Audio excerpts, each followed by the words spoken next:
गुन्दागिरि खालामग्रा मानसिफोरखौ जाहाथे सरकारा जोबोद दुखुनांथाव दिनै जोङो बर'नि जारिमिनखौ रिपिट जाफिननायखौ जों नुनो मोन्दों।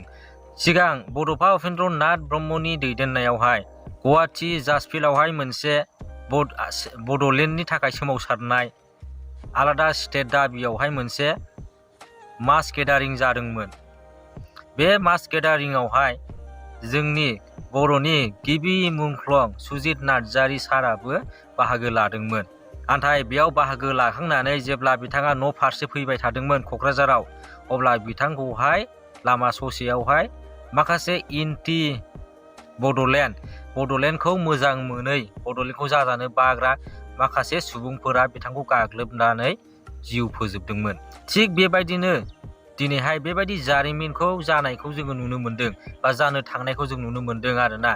दा दाखालि बनसुआ बड'लेण्ड दाबि बा सेपारेट स्टेट दाबि खालामनायनि मुङाव मोनसे अदालगुरियावहाय मास गेदारिं खालामदोंमोन आरोना, सोमावसारदोंमोन। बे सोमावसारनायनिफ्राय जेब्ला बिमल बसुमतारी जे बनसुनि अर्गेनाइजिं सेक्रेटारि होननानै बुंदों, बे बिथांखौहाय लामा ससेयावहाय न' फारसे फैबाय थानायावहाय टल गेटआवहाय माखासे सिनाय मोनै दुथांफोरा गाग्लोबदों। बे गाग्लोबनायाव गोब्राब रोखोमै जोखोम जादों।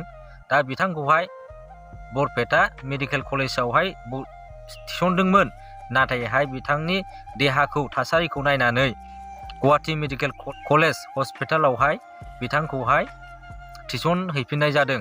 दा बिथांखौ ICUआवहाय दोननानैहाय ट्रिटमेन्ट होगासिनो दं होननानै खोनानो मोन्दों। दा बेसेबां दुखुनांथाव, सिगांबो जोंनि बड'लेण्ड दाबि बिनायावहाय न' फारसे फैबाय थानायाव दिनै सुजित नार्जारि सारा जिउ गोमानो गोनां जादों। आरो दिनै जोङो दानि जुगावबो मडार्न जुगावबो जोङो दिनै लेखा गोरों गोरानि जुगावबो जोङो दिनैहाय बेबायदि थासारिखौ जोङो बर'नि गेजेरावहाय जानायखौ नुनो मोन्दों। जोबोद दुखुनांथाव आरोना। दा बिनि थाखायनो आं खावलायनो सानदों जे जेब्ला माबा मोनसे फरायसा आफाद बा माहारियारि आफादा माबा मोनसे गावनि हारिनि थाखाय मोजांनि थाखाय माबा मोनसे खामानियाव आगान होदोंब्ला, बे खामानियाव आगान होनायाव नोंथांमोना बयबो एगेन्स्ट पार्टियानो जाया मानो बा गावनि बर' हारिनि रायजो राजाफोराबो जाया मानो गासिबो बिथांमोनखौ हेफाजाब होनांगौ होननानै आं सानो। मानो होननानै बुङोब्ला मोननाय मोनैया इयुननि खोथा, नाथाय सानदोंथ' माबा मोनसे खालामनो होननानै दावगादोंथ'।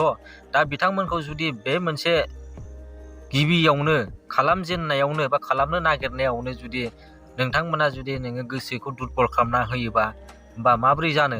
दा बिनि थाखायनो जोङो बयबो रायजो राजाफ्राबो बा जा सरकाराव दङ बिथांमोनहाबो सापर्ट खालामनांगौ आरो बिथांमोनखौ जेबायदि खालामनो नागिरदों बेबायदि खालामनायावहाय बेराफारसेथिं मददसो होनांगौ होननानै आं सानो।